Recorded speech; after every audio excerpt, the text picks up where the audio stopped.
Bihar GS academy में आपका स्वागत है। आज मैं 30 क्वेश्चन जीएस का कराऊंगा जो कि बिहार डीएलएड एग्जाम में और बीपीएससी टीआरई और अदर कॉम्पिटिटिव एग्जाम में आपको फायदा होगा। क्वेश्चन ध्यान से देखिएगा। निम्नलिखित में से किस नगर में स्वतंत्रता सेनानी चंद्रशेखर आजाद ने अंग्रेजों द्वारा पकड़े जाने के बजाय स्वयं को गोली मार ली थी? तो जो ये इलाहाबाद में था, इसमें था इलाहाबाद।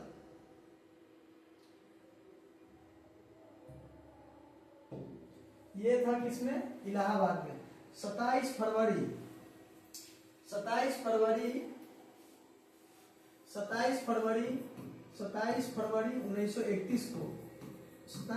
1931 को इलाहाबाद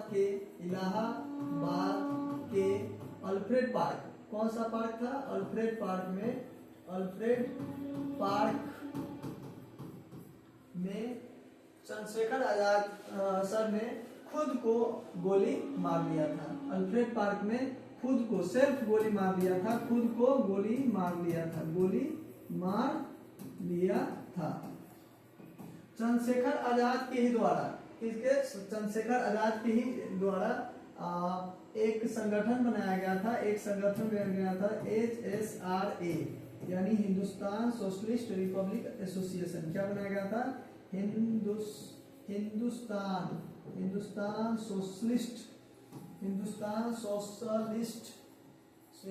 सोशलिस्ट रिपब्लिकन एसोसिएशन बनाया गया था, जो कि 1928 में बनाया गया था। हिंदुस्तान सोशलिस्ट रिपब्लिकन एसोसिएशन जो 1928 में बनाया गया था। और एक स्थापना HRA का भी हुआ था जो कि 1924 में बना था। कंफ्यूज नहीं होना है।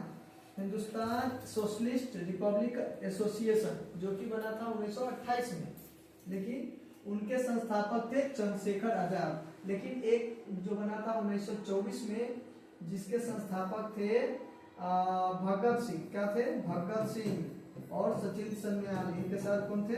सचिंद्र सन्याल। कौन थे? सचिंद्र सन्याल थे। ये क्वेश्चन हो गया, ठीक है।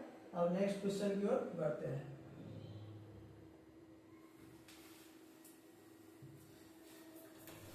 निम्नलिखित में से कौन सा नृत्य शैली शास्त्रीय नृत्य शैली में नहीं है? तो कुचिपुड़ी भी है, मणिपुरी भी है, उड़ीसा है, मलयालम भी है, लेकिन बारह कथा किसी का नहीं है। क्या नहीं है? बारह कथा जो है किसी का नहीं है। बारह कथा इधर राइट आंसर। आप लोग जानते हैं कि कुचिपुड़ी किसका लोक नृत्य है? किसका लोक नृत्य है? कुचिपुड़ी जो है किसका लोक नृत्य है? तो ये है आंध्र प्रदेश का। किसका है? आंध्र प्रदेश का है कुचिपुड़ी। उड़ीसा तो जानते करते हैं, उड़ीसा का क्या होगा? उड़ीसा होगा। ठीक है, नेक्स्ट क्वेश्चन की ओर बढ़ते हैं।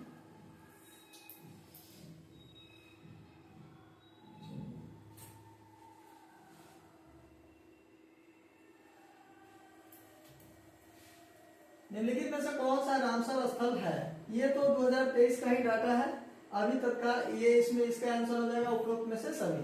लेकिन वर्तमान में पहले तो जान लीजिए रामसर साइट, इसका स्थापना जो हुआ था, रामसर साइट का स्थापना जो हुआ था 2 फरवरी 1971 में ईरान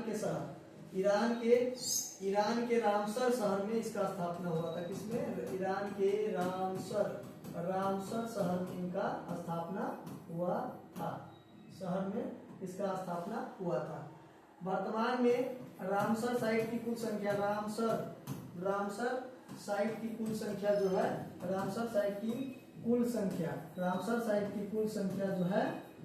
85 है, जो कि नवीनतम अभी है। नवीनतम है कुंज नारायण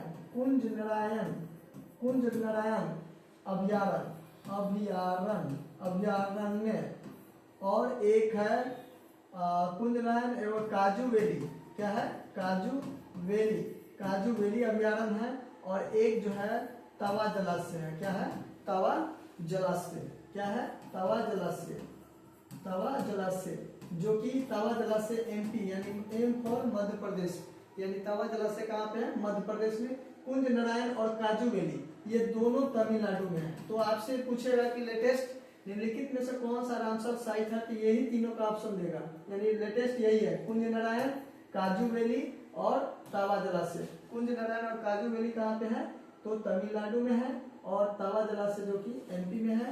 रामसर साइट का स्थापना 2 फरवरी 1971 को हुआ।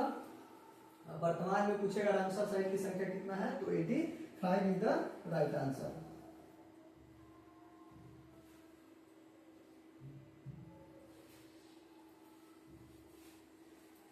विक्रमशिला गंगा डॉल्फिन वन्य जीव अभ्यारण्य निम्नलिखित में से किस राज्य में है। विक्रमशिला गंगा डॉल्फिन अभ्यारण्य जो कि बिहार के भागलपुर जिले में है, भागलपुर जिले में है, बिहार के किसमें है, भागलपुर जिले में है। ये बेसिकली किस लिए बनाया गया, वन्य जलीय जीवों के संरक्षण के लिए। किसके लिए है, जलीय जीवों के संरक्षण के लिए। किसके लिए है, जलीय जीवों के संरक्षण के लिए है। बेसिकली किसके लिए है, जलीय जीवों के संरक्षण के लिए है। बिहार के भागलपुर जिले में है। नेक्स्ट क्वेश्चन पर चलते हैं।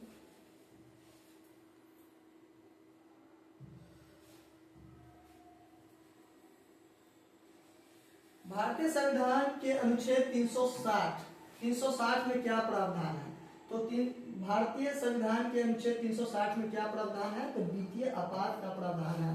द्वितीय प्रावधान अभी तक एक बार भी भारत में लागू नहीं है, एक बार भी मतलब भारत में ऐसा स्थिति नहीं, एक बार भी लागू नहीं हुआ है। इसमें 2-3 तरह का क्वेश्चन होता है, पहले उसको देखते हैं। एक होता है राष्ट्रीय आपात। क्या होता है, राष्ट्रीय आपात, आपातकाल कहिए या आपातकाल कहिए, राष्ट्रीय आपातकाल, जो कि 352 में होता है। एक होता है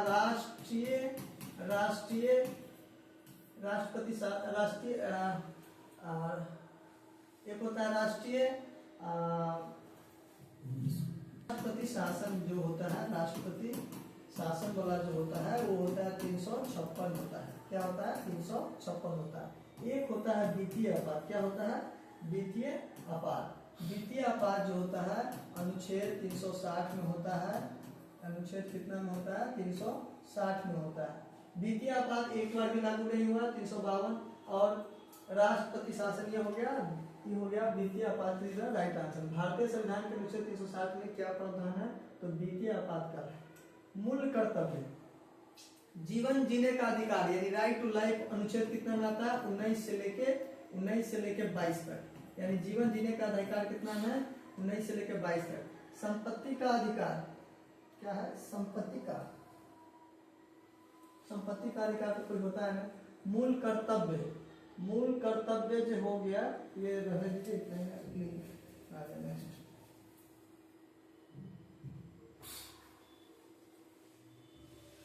कृषि लागत और मूल्य आयोग CACP को कितने फसलों के लिए SP पर सलाह देना अनिवार्य है, तो 23 फसलों पर देना अनिवार्य है। MSP का फुल फॉर्म जो होता है, मिनिमम सपोर्ट प्राइस। क्या होता है, मिनिमम सपोर्ट प्राइस। क्या होता है, मिनिमम सपोर्ट प्राइस। क्या होता है, मिनिमम सपोर्ट प्राइस, यानी 30 क्षेत्रों में दिया जाता है। तो C is the right answer. Next question, सैनिक विद्रोह के दौरान गवर्नर जनरल कौन थे। सैनिक विद्रोह सभी आदमी जानते हैं कि 1857 की क्रांति जो कि मंगल पांडे से शुरू हुआ था, 1857 की क्रांति है। सैनिक विद्रोह के दौरान गवर्नर जनरल कौन थे, तो लॉर्ड कैनिंग थे।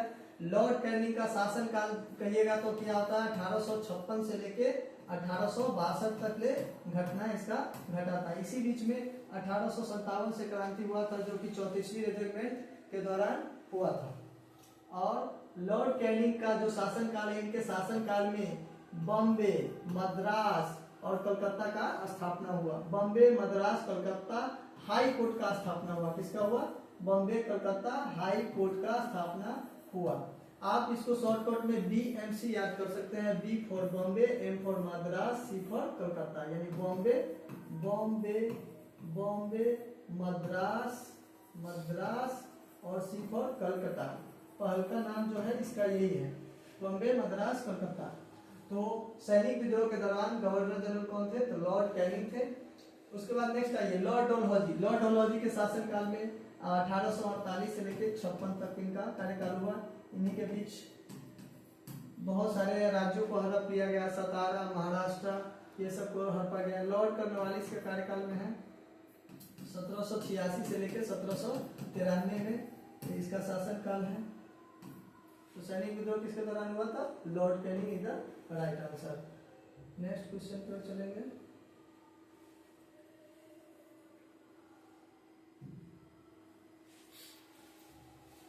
भारत के कुछ हिस्सों में किसान अपने डैश की पूजा करके पोला त्योहार मनाते हैं। पोला त्योहार जो है, पोला त्योहार मनाते हैं। बैल का पूजा करते थे। क्या चीज का पूजा करते थे? बैल का। ये तो ऑनलाइन में फॉर्मेट की तरह है। नेक्स्ट क्वेश्चन की ओर चलेंगे हम। महानदी, महानदी के बारे में निम्नलिखित में से कौन सा कथन गलत है? यानी गलत को चुनना है, यानी इसको हाईलाइट कर लेंगे, गलत को यानी सही। यह छत्तीसगढ़ के पहाड़ी इलाकों से निकलती है, सही है। इसके जल ग्रहण क्षेत्र का कुछ हिस्सा महाराष्ट्र में स्थित है, ठीक है। यह लगभग 860 किलोमीटर लंबी है, ये भी ठीक है। और यह अरब सागर में गिरती है, ये एकदम 100% रॉन्ग है। ये अरब सागर में नहीं, बंगाल की खाड़ी में गिरती है। ये किस में गिरती है? बंगाल, क्योंकि महानदी जो है उड़ीसा यहाँ पे पड़ता है, तो महानदी बंगाल की खाड़ी में गिरता है। किसके खाड़ी में? बंगाल की खाड़ी में गिरता है, अरब सागर में नहीं गिरता है। ये बंगाल, ये अरब सागर का हुआ, अरब सागर, ये बंगाल की खाड़ी में गिरता है। तो ये क्वेश्चन गलत हो जाएगा, ठीक है। महानदी भारत की दूसरी सबसे लंबी नदी है। महानदी कहा गया? महानदी, ठीक है। तो यही हो गया, D is the right answer. D is the right answer. Next question.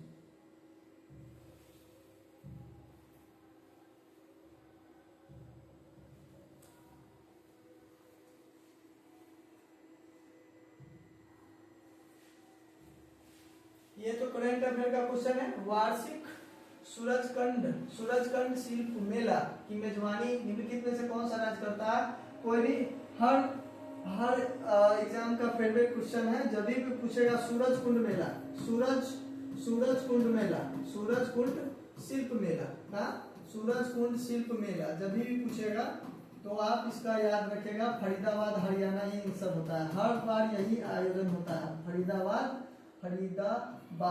Haryana, Faridabad Haryana में ही इसका आयोजन होता है। तो फरीदाबाद नहीं है, तो इधर हरियाणा इधर राइट आंसर।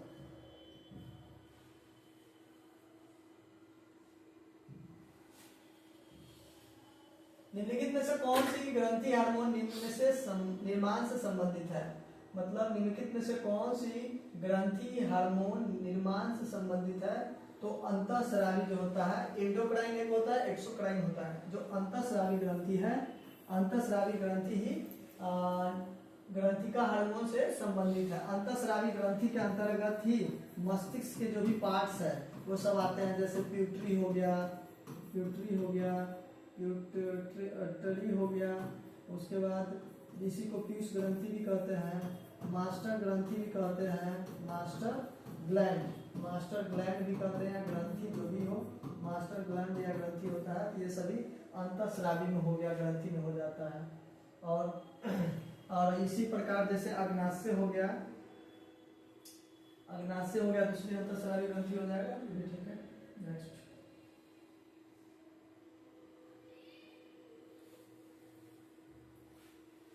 निम्नलिखित में से कौन सा परजीवी पौधा का उदाहरण? परजीवक पौधा का मतलब होता है, परजीवी का मतलब होता है वैसे पौधे जो दूसरे पर आश्रित हो, यानी अमरवेल का पौधा हो जाएगा। यानी ये लत्ती जैसा होता है, ऊपर चढ़कर मतलब दूसरे पर आश्रित होता है, उसी से मतलब भोजन लेता है और उसको नष्ट कर देता है। Amarvel is the right answer.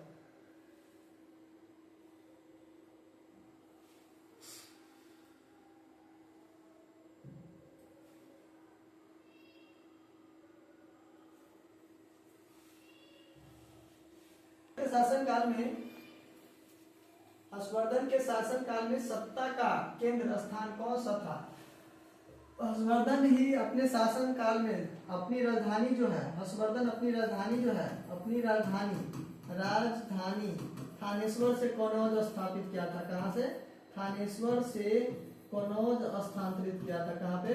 Kannauj स्थानांतरित किया था। कनौज स्थापित किया, यानी थानेश्वर से कन्वर्ट करके कहाँ ले गया? कनौज ले गया।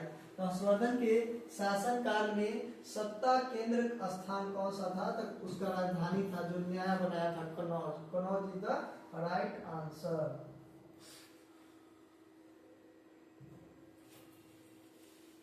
भारत में उष्ण कटिबंधीय सदाबहार वन का विकास कहाँ हुआ है? तो भारत के उष्ण कटिबंधीय सदाबहार वन का विकास कहाँ हुआ है? तो बिंद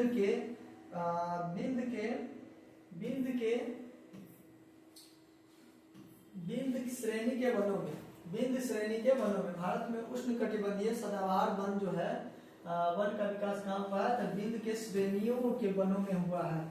जैसे हम लोग मैप में जो देखेंगे, तो यहाँ पे जो होता है पश्चिमी घाट होता है, इधर पूर्वी घाट होता है, इधर से बिंद श्रेणी का जो विकास हुआ है यहीं से हुआ है। नेक्स्ट क्वेश्चन,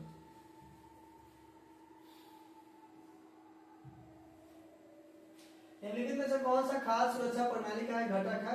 तो ये इसका तो आंसर हो जाएगा, याद कर लीजिए, इकोनॉमिक्स का है। इसका जो है हो जाएगा, यानी सुरक्षा का भंडार इधर राइट आंसर। सुरक्षा का भंडार इधर राइट आंसर। भारतीय संविधान में कितने प्रकार के आदेश है? भारतीय संविधान में कितने प्रकार के आदेश है? भारतीय संविधान में कितने प्रकार का आदेश है? तो कुल 5 प्रकार का आदेश होता है। कितने प्रकार का आदेश होता है? 5 प्रकार का। एक होता है परमादेश। क्या होता है? परमादेश। अधिकार परीक्षा,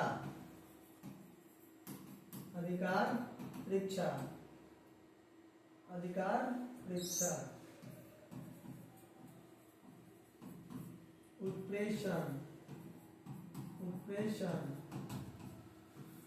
परमादेश, अधिकार परीक्षा, उत्प्रेषण। और इसमें लिख दीजिए, उल्टा लिख दीजिए, प्रतिषेध लिख दीजिए, प्रतिषेध। और 1 नंबर में बंदी प्रत्यक्षीकरण। क्या हो जाएगा? बंदी प्रत्यक्षीकरण।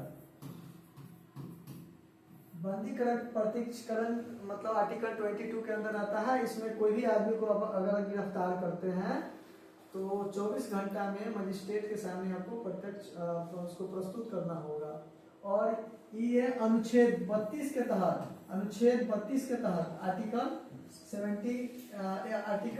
आर्टिकल जो है 32 के तहत सुप्रीम कोर्ट में हम मतलब 5 तरह का अधिकार हमको मिला हुआ है। तो 5 is the right answer.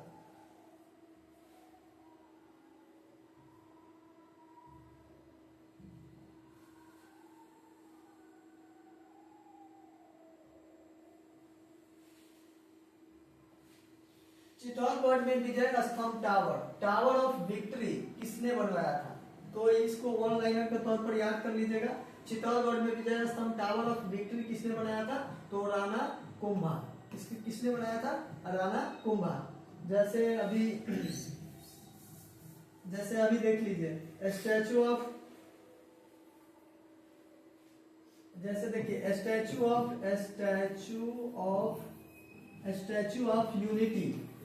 Of unity जो है गुजरात में है। अहमदाबाद के किसमें है? अहमदाबाद गुजरात में पड़ता है। अहमदाबाद गुजरात में इसका पड़ता है। मूर्ति जो बना हुआ है किसका बना हुआ है? सरदार वल्लभ भाई पटेल का प्रतिमा है। किसका है? सरदार वल्लभ भाई पटेल की प्रतिमा है। उसी प्रकार पूछा था, इसको भी याद कर लीजिएगा। स्टैचू ऑफ यूनिटी कहाँ पे? अहमदाबाद में है।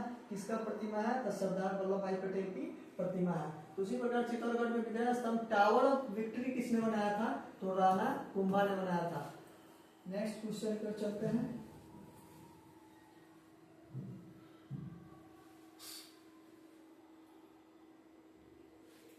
निम्नलिखित में से पौधे के किस भाग में कक्षीय कली विकसित होती है? निम्नलिखित में से किस पौधे में कक्षीय कली विकसित होती है तो ब्रांच में होता है, किसमें होता है, शाखा में। मतलब निम्नलिखित में से पौधे के किस भाग में कक्षीय कली विकसित होता है, कला में। जड़ किसका किसका होता है, अदरक का जड़ होता है, अदरक का होता है। पत्ती किसका होता है, आलू हो गया, पत्ती। जड़ किसका खाते हैं, जड़ अदरक का खाते हैं, गाजर का जड़ खाते हैं, ये सब जड़ हो गया। और पत्ती किसका हो जाएगा, आलू में तो तना होता है, पत्ती ले सकते हैं।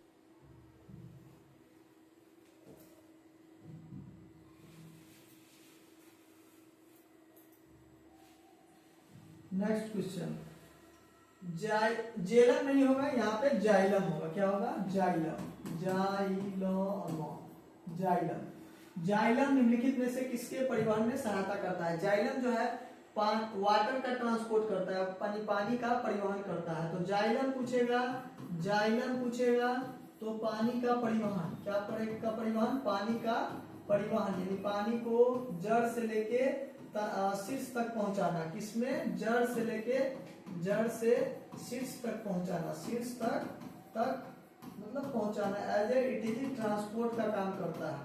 और फ्लोएम, फ्लोएम पूछेगा, फ्लोएम पूछेगा, फ्लोएम पूछेगा तो खाद्य पदार्थों का संरक्षण करता है। किसका करता है, खाद्य पदार्थों का संरक्षण। किसका करता है, खाद्य पदार्थों का संरक्षण। किसका करता है, खाद्य पदार्थों का संरक्षण, यानी खाने पीने वाला खाद्य पदार्थों का परिवहन। ये जाइलम और परिवहन, जाइलम और फ्लोएम, ये दो तरह का ट्रांसपोर्ट का काम करते हैं, यानी परिवहन का काम करता है। यानी B is the right answer, यानी जल होगा। परिवहन में भोजन नहीं होगा, भोजन अपने दोनों ये नहीं होगा। नेक्स्ट,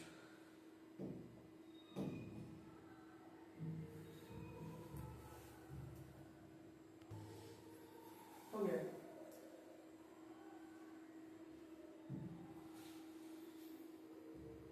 चलिए, इटाई नामक बीमारी के लिए कौन सा धातु उत्तरदायी है, तो cadmium is the right answer. Cadmium जो है इटाई रोग के लिए जिम्मेदार है। आप पूछेगा पारा जो है, पारा के लिए क्या जिम्मेदार है, तो मिनी माता के लिए पारा होता है, मिनी माता जो पारा होता है। पारा का संकेत जो होता है, संकेत इसका जो संकेत होता है Hd होता है। क्या होता है, Hd। इसका एटॉमिक नंबर क्या होता है, एटॉमिक नंबर यानी परमाणु संख्या क्या होता है, इसका जो है संकेत Hd होता है। और इसका एटॉमिक नंबर जो होता है, एटॉमिक नंबर जो है इसका 80 होता है। सोना का कितना, चांदी आदि पारा का कितना होता है, 80। इसके कमी से मिनी माता किसके कारण होता है, तो Hd का होता है, पारा के कारण। कैडमियम के कारण क्या होता है, इटाई रोग होता है। नेक्स्ट,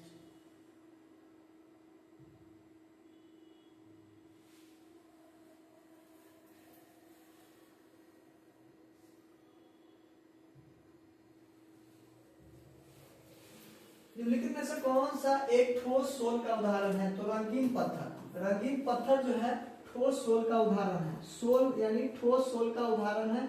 जैसे पूछता है ना, पायस किसका उदाहरण है, तो दूध का।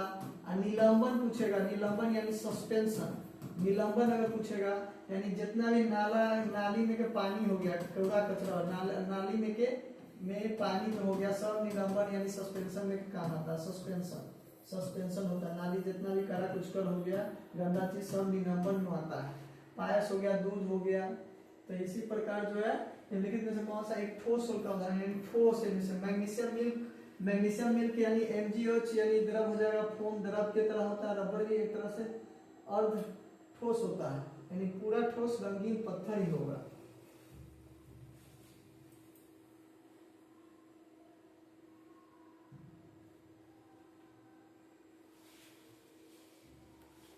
सिटीज एंड सोसाइटी नामक किताबों के लेखक कौन थे। ये पुराना दोस्तों क्वेश्चन है, लेकिन इनका भी आंसर जान लेते हैं। Hamid Ansari the right answer.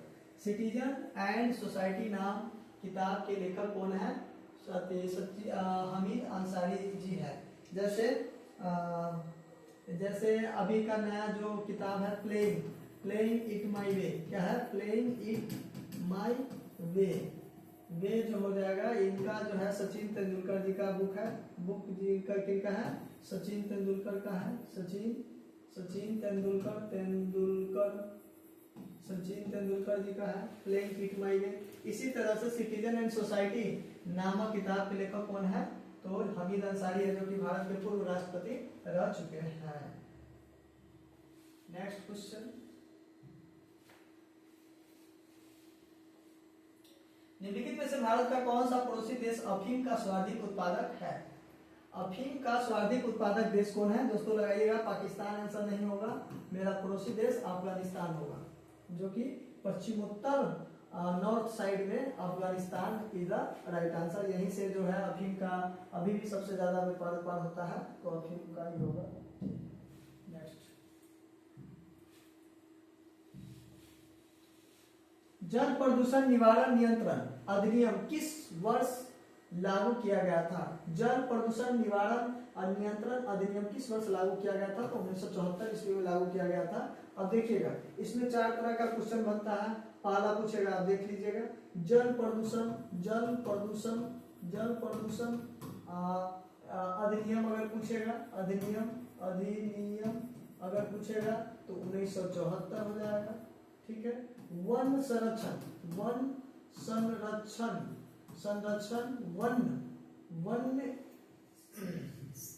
वन्य अगर पूछेगा, वन्य संरक्षण अधिनियम अगर पूछे, वन संरक्षण अधिनियम अगर पूछेगा तो इनका आंसर 1872 होगा। अगर इसी में पूछ दे वन संरक्षण देखिएगा, वन संरक्षण अधिनियम पूछेगा तो इसका आंसर हो जाएगा 1980। अगर पूछ लिया पर्यावरण संरक्षण अधिनियम, क्या पूछ देगा? पर्यावरण संरक्षण अधिनियम अगर पूछ देवे तो क्या हो जाएगा? 1986 हो जाएगा। तो सारा एक क्वेश्चन से पूरा डाउट क्लियर। और जल प्रदूषण पूछे तो 1974, वन संरक्षण अधिनियम पूछे तो वन्य वाला 1872 होगा, और वन संरक्षण अधिनियम तो 1980, पर्यावरण संरक्षण अधिनियम 1986 हो जाएगा। नेक्स्ट,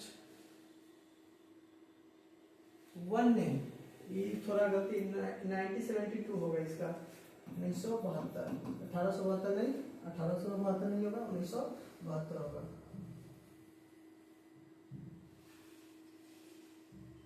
केंद्रीय चावल अनुसंधान संस्थान कहाँ स्थित है? केंद्रीय चावल तो जो कि कटक में है। कहाँ पे है? कटक जो है, जो कि उड़ीसा में पड़ता है। कहाँ पे पड़ता है? उड़ीसा में पड़ता है। उसी प्रकार अगर नारियल का पूछेगा, त्रिवेंद्रम में है। नारियल का जो है त्रिवेंद्रम केरल में है, इसका केरल में है। उसी प्रकार अगर पूछेगा गन्ना का बताइए तो इसका ट्राम्बे महाराष्ट्र में है, ट्राम्बे जो कि महाराष्ट्र में पड़ता है। MH लिख दिए, यानी महाराष्ट्र। ट्राम्बे कहाँ पे पड़ता है? महाराष्ट्र। इसी प्रकार जैसे तंबाकू का पूछ दे, तंबाकू का क्या हो जाएगा? राजमुंदरी। क्या हो जाएगा? राजमुंदरी आंध्र प्रदेश में। कहाँ हो जाएगा? राजमुंदरी आंध्र प्रदेश हो जाएगा। मतलब इसी प्रकार इसको कवर करना है, सभी को लिखा देंगे।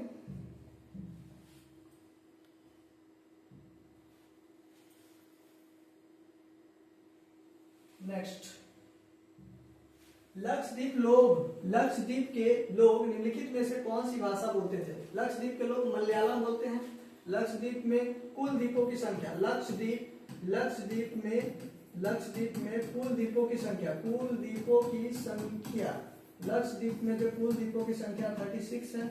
और लक्षद्वीप का जो अगर कहिएगा, जो ये पड़ता है बंगाल की खाड़ी में। लक्षद्वीप कहाँ पड़ता है? बंगाल की खाड़ी में, और यहाँ के लोग मलयालम भाषा बोलते हैं। नेक्स्ट क्वेश्चन,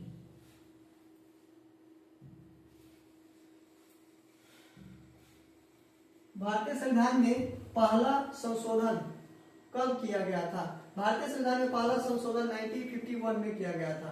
पहला संशोधन 1951 में किया गया था, जिसमें क्या जोड़ा गया था? जिसमें 9वीं अनुसूची जोड़ा गया था। क्या जोड़ा गया था? 9वीं अनुसूची जोड़ा गया था। 9वीं अनुसूची जोड़ा गया था। 9वीं अनुसूची जोड़ा गया था। और इसमें ये किससे संबंधित है? 9वीं अनुसूची जो है भूमि सुधार से संबंधित है। भूमि सुधार से संबंधित है, भूमि सुधार से संबंधित है। 9वीं अनुसूची किससे संबंधित है? भूमि सुधार से संबंधित है। तो अगर पूछे कि भारतीय संविधान में पहला संशोधन किस वर्ष किया गया था, तो सबसे पहले 1951 में, और जिसमें 9वीं अनुसूची जोड़ा गया था। 9वीं अनुसूची किससे संबंधित है? तो भूमि सुधार से। इसी का एक और है दल बदल। 10वीं अनुसूची में क्या है? 10वीं अनुसूची में क्या है? अनुसूची में क्या है? जो कि 1985 यानी 1985 में लागू हुआ था। और 10वीं अनुसूची किससे संबंधित है? दल बदल से। यानी आप पार्टी छोड़कर इधर उधर जाइएगा तो आपका अति सस्पेंड हो सकता है। दल बदल से संबंधित है। तो 9वीं अनुसूची कब आया था? 1951 में। नेक्स्ट,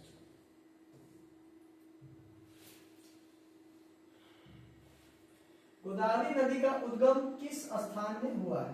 गोदावरी नदी जो है नासिक के त्र्यंबक पहाड़ी के महाराष्ट्र नासिक जिले के त्र्यंबक लिख देते हैं। गोदावरी नदी का उद्गम कहाँ हुआ है? तो ब्रह्मगिरी के पहाड़ी से हुआ है। महाराष्ट्र के नासिक जिले के पहाड़ी से निकला है। महाराष्ट्र के नासिक जिले के पहाड़ी, नासिक जिले की पहाड़ी से इनका उद्गम हुआ। नासिक जिले के पहाड़ी से, महाराष्ट्र के नासिक जिले की पहाड़ी से उद्गम हुआ, जो कि भारत की दूसरी सबसे बड़ी नदी, भारत की दूसरी सबसे बड़ी नदी जो है गोदावरी नदी है। जिसका लंबाई कितना है? जिसकी लंबाई जो है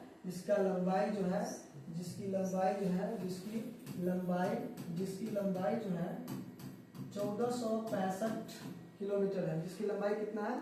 1465 किलोमीटर है। जिसका लंबाई कितना है? 1465 किलोमीटर है। अगर इसी में क्वेश्चन ट्विस्ट हो जाता है, पूछेगा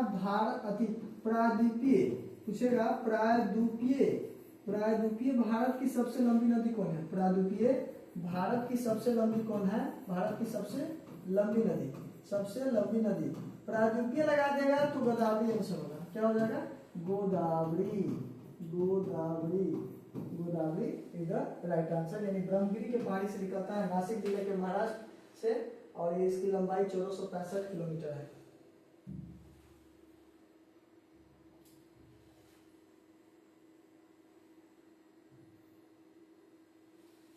साथियों लास्ट क्वेश्चन है, गौर से देखिएगा।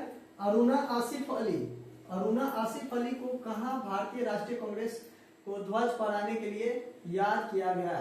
तो अरुणा आसिफ अली जब भारत छोड़ो आंदोलन जो महात्मा गांधी 8 अगस्त 1942 को घोषणा किए थे, और उसके बाद 9 अगस्त 1942 को भारत छोड़ो आंदोलन का आह्वान हुआ, और उसी समय सबको 0 आवर के तहत सभी बड़े नेताओं को गिरफ्तार कर लिया गया। और उसी समय अरुणा आसिफ अली ने मतलब झंडा फहराते हुए भारत छोड़ो आंदोलन के दौरान इसका साथ दिया। तो पूछ रहा है कि अरुणा आसिफ अली को कहां भारतीय राष्ट्रीय कांग्रेस ध्वज फहराने के लिए याद किया जाता है? तो भारत छोड़ो आंदोलन के दौरान, जो कि 1942 में हुआ था। महात्मा गांधी ने 8 अगस्त 1942 को घोषणा किए थे। क्या किए थे? घोषणा। और 9 अगस्त 1942 को मतलब भारत छोड़ो आंदोलन शुरू हुआ।